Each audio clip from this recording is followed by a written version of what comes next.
આજે આપણે પ્રકરણ નંબર 9ની શરૂઆત કરીએ છીએ. પ્રકરણ નંબર 9નું નામ છે ખાદ્ય ઉત્પાદનમાં ઉન્નતીકરણ માટેની કાર્યનીતિ. એટલે કે આપણે જે ખોરાક લઈએ છીએ એ ખોરાકના ઉત્પાદનની અંદર વધારો કઈ રીતે થઈ શકે, એ ખોરાકના ઉત્પાદનનો વધારો કરવા માટે થઈ અને આપણી સ્ટ્રેટજી શું હોઈ શકે એની ચર્ચા આપણે આ લેસનની અંદર કરવાની છે. છેલ્લા 100 વર્ષની અંદર જોઈએ તો માનવ વસ્તીની અંદર સતત ખૂબ જ ઝડપથી વધારો થઈ રહ્યો છે. જેટલી ઝડપથી માનવ વસ્તીની અંદર વધારો થાય એટલી ઝડપથી ખોરાક કે ખાદ્ય ઉત્પાદન છે એ ખાદ્ય ઉત્પાદનની અંદર પણ વધારો થવો જોઈએ. આ 100 વર્ષ પહેલા જે પદ્ધતિથી આપણા ખેડૂતો ખેતી કરતા હતા એ જ પદ્ધતિથી જો આજે પણ એ ખેતી કરે તો અન્નનું ઉત્પાદન એટલું બધું ન વધે, એટલું બધું ન થાય કે દેશના તમામ લોકોને પૂરતા પ્રમાણમાં ખોરાક મળે. તો જેમ વસ્તી વધે એમ ખોરાકનું, અન્નનું ઉત્પાદન છે એ પણ વધારવું પડે. એટલે કે આપણી જે ખેતીવાડી છે, આપણી જે કૃષિ વ્યવસ્થા છે, એ કૃષિ વ્યવસ્થા કે ખેતીવાડીની અંદર અત્યારનું જે આધુનિક વિજ્ઞાન છે, અત્યારની જે આધુનિક ટેકનોલોજી છે એનો આપણે ઉપયોગ કરવો જોઈએ.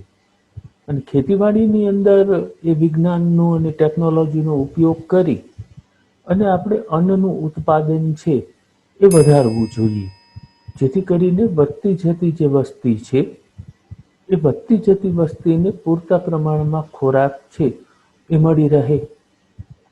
તો આ લેસનમાં આપણે એ બાબતની ચર્ચા કરશું કે ટેકનોલોજી અને આધુનિક વિજ્ઞાનના જે સંશોધનના આધુનિક વિજ્ઞાનમાં જે સંશોધનો થયા છે એ સંશોધનોનો ખેતીવાડીની અંદર અને પશુપાલનની અંદર કઈ રીતે ઉપયોગ છે એ થઈ શકે.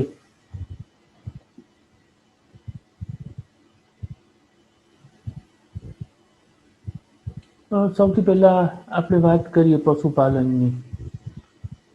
પશુપાલન છે એ પણ એક કૃષિ પદ્ધતિ છે. પશુપાલન એ સંવર્ધન એટલે કે વધારો કરવાની, પશુધનમાં વધારો કરવાની કૃષિ પદ્ધતિ છે. કે પશુપાલન એ પશુધન વધારવાની એક કૃષિ પદ્ધતિ છે.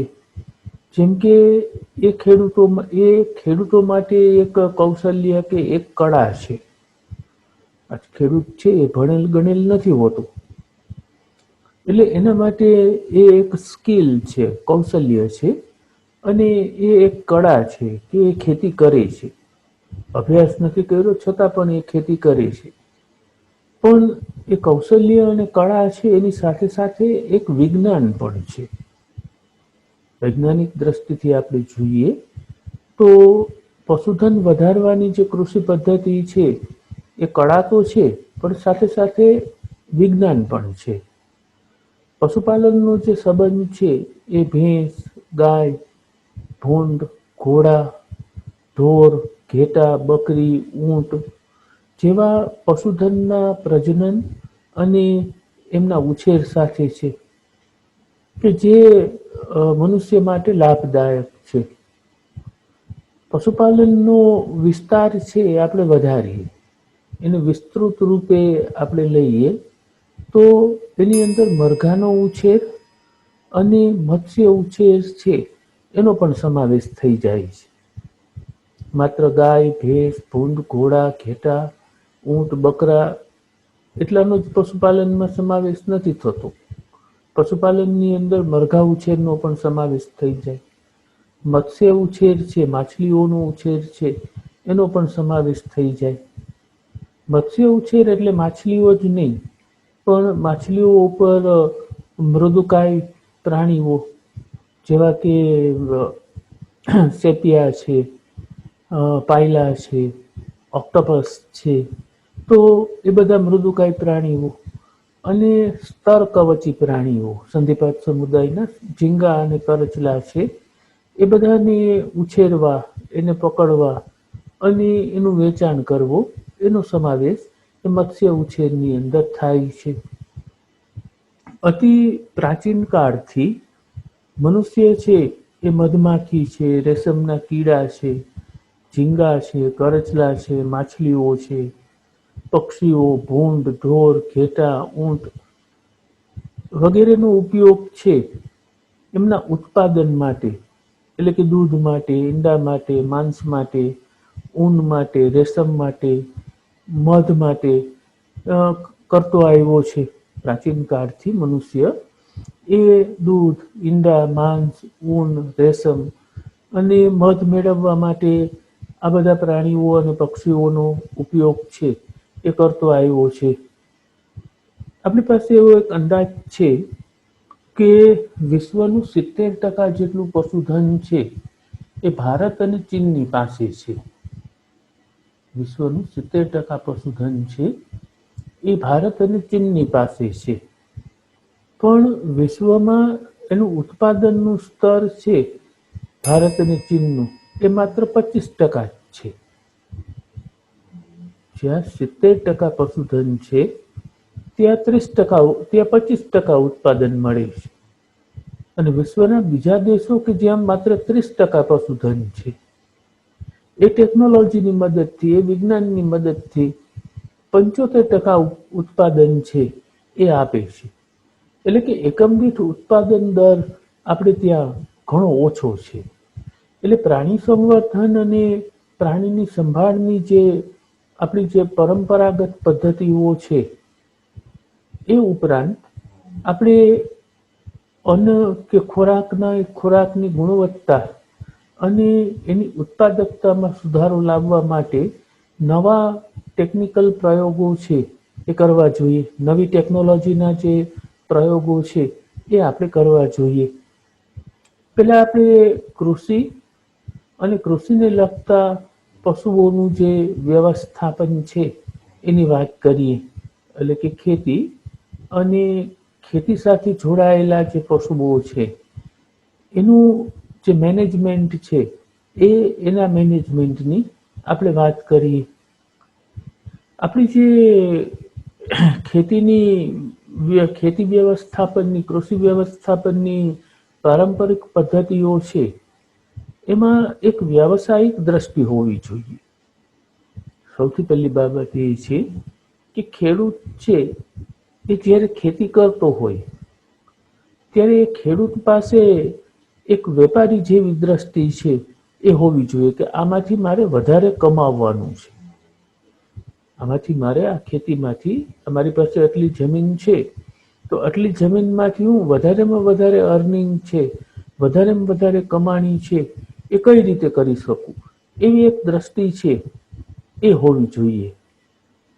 તો આપણે આપણા જે ખાદ્ય ઉત્પાદન છે એ ખાદ્ય ઉત્પાદનને વધારે વેગ આપી શકીએ.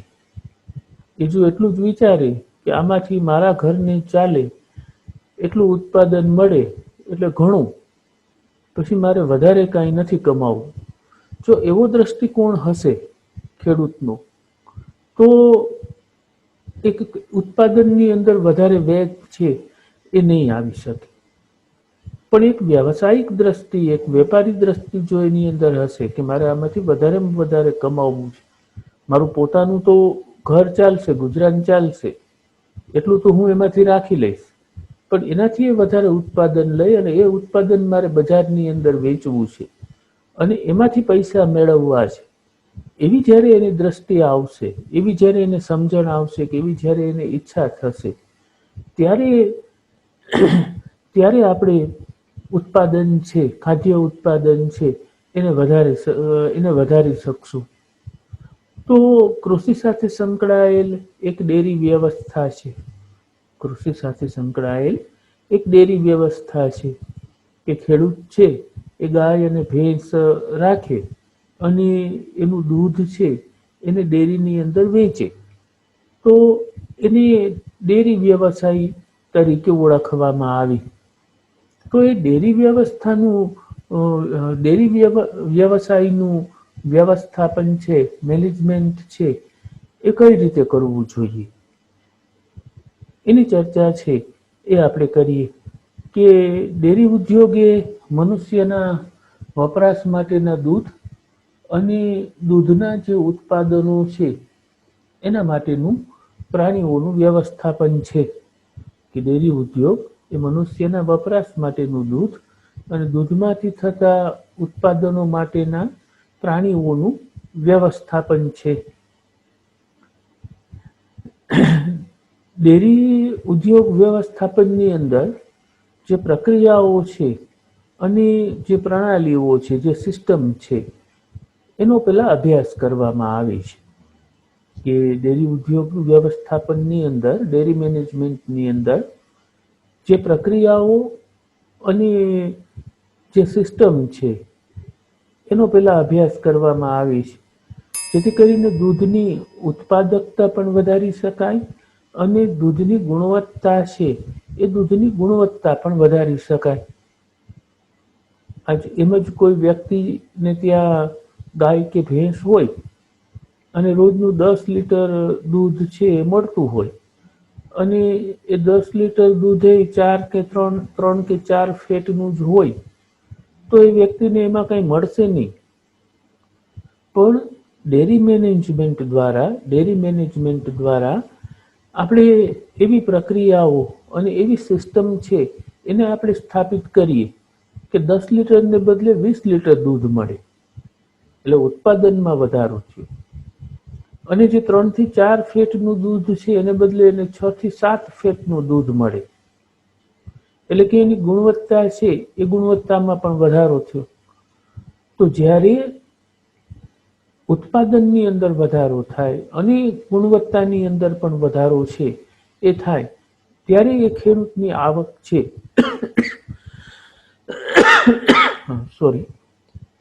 ત્યારે એ ખેડૂત છે એ ખેડૂતની આવકની અંદર વધારો થાય, એને કંઈક પૈસા બચે કે પૈસા દેખાય અને એને એમાં થોડો ઉત્સાહ છે એ ઉત્સાહ એનો જળવાઈ રહે. તો ડેરી વ્યવસાયની અંદર દૂધ ઉત્પાદન એ પ્રાથમિક રીતે કૃષિ જાતની ગુણવત્તા ઉપર આધાર રાખે છે. કૃષિ જાત એટલે કે નસલની ગુણવત્તા. દાખલા તરીકે ગાય છે તો કઈ જાતિની ગાય છે, કઈ નસલની ગાય છે.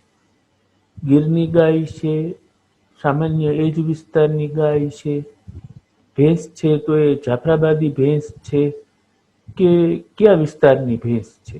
એટલે કે ઉત્પાદનનો જે આધાર છે, દૂધ ઉત્પાદનનો આધાર એ પ્રાથમિક રીતે જે પ્રાણી છે એ પ્રાણીની જાતિ ઉપર, પ્રાણીની જાત ઉપર અને જાતની ગુણવત્તા ઉપર છે એ આધાર રાખે છે. સારી જાતિની ગાયો હોય, સારી જાતિની ભેંસો હોય તો એમાં ઉચ્ચ ઉત્પાદન ક્ષમતા છે એ રહેલી હોય છે.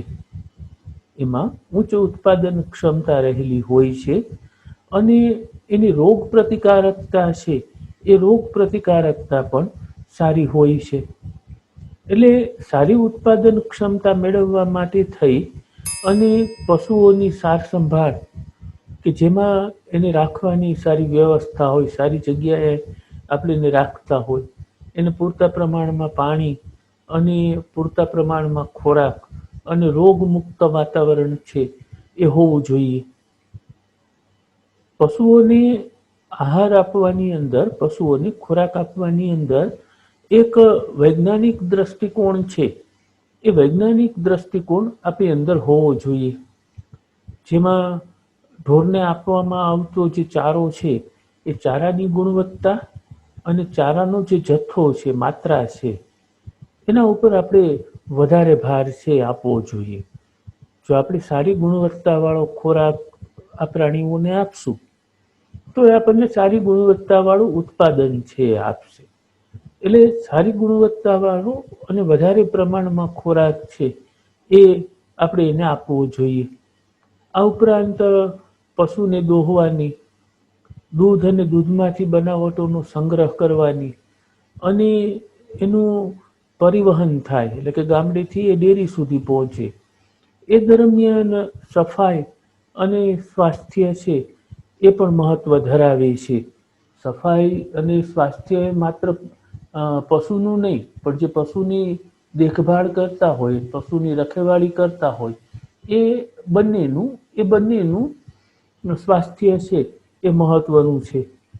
અને આજકાલ એટલા બધા મશીનો આપણી પાસે આવી ગયા છે કે ગાયના દૂધને દોવાથી માંડી અને ડેરી સુધી પહોંચે ત્યાં સુધીમાં વ્યક્તિના સીધા સંપર્કમાં આવવાની કોઈ શક્યતા છે એ જ રહેતી નથી, કે મશીન દ્વારા જ ગાય છે કે ભેંસ છે એ દોવાઈ જાય, એનું દૂધ છે એ ઓટોમેટિક કેનની અંદર વયું જાય અને એ કેન છે એ વાહન દ્વારા સીધું ડેરીની અંદર પહોંચી જાય. તો ક્યાંય માનવીય સ્પર્શ છે એ દૂધને થતો જ નથી. ક્યાંય માનવીય સ્પર્શ છે એ દૂધને થતો નથી, એટલે કે વ્યક્તિના સીધા સંપર્કમાં આવવાની તક રહેતી નથી. અને એના કડકપણે અમલ કરવા માટે થઈ અને એનું રેકોર્ડ રાખવાનું અને નિયમિત રીતે એનું ઇન્સ્પેક્શન છે એ ઇન્સ્પેક્શન કરવાનું. એટલે એને કારણે શું થાય, રેકોર્ડને કારણે અને ઇન્સ્પેક્શનને કારણે, કે કોઈ પ્રોબ્લેમ હોય, કોઈ સમસ્યા હોય, તો એ સમસ્યાને આપણે વહેલી ઓળખી શકીએ અને એને તાત્કાલિક આપણે નિવારી શકીએ. ઓલી સમસ્યા મોટી થઈ જાય પછી આપણા ધ્યાનમાં આવે અને પછી આપણે એના નિવારણના પ્રયત્નો કરીએ, તો જેટલી સમસ્યા મોટી હોય એટલો નિવારણનો સમય છે એ પણ વધારે પ્રમાણમાં જાય. એટલે જો આપણે એનો રેકોર્ડ રાખીએ અને રેગ્યુલર એનું ઇન્સ્પેક્શન કરીએ તો વહેલી સમસ્યાને આપણે ઓળખી શકીએ અને એનું તાત્કાલિક નિવારણ છે એ પણ કરી શકીએ.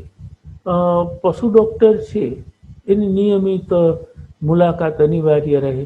પશુ ચિકિત્સક છે જેને વેટરનરી ડૉક્ટર કહેવાય, એ વેટરનરી ડૉક્ટર પણ નિયમિત રીતે આવી અને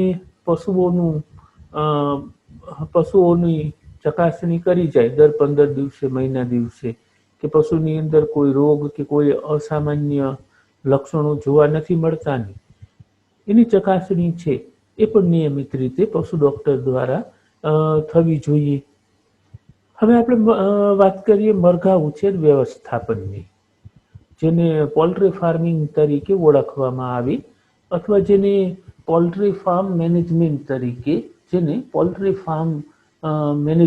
તરીકે ઓળખવામાં આવે. મરઘા ઉછેર છે એ ખોરાક કે ઈંડા માટે ઉપયોગમાં લેવાતા પાલતુ પક્ષીઓનો વર્ગ છે.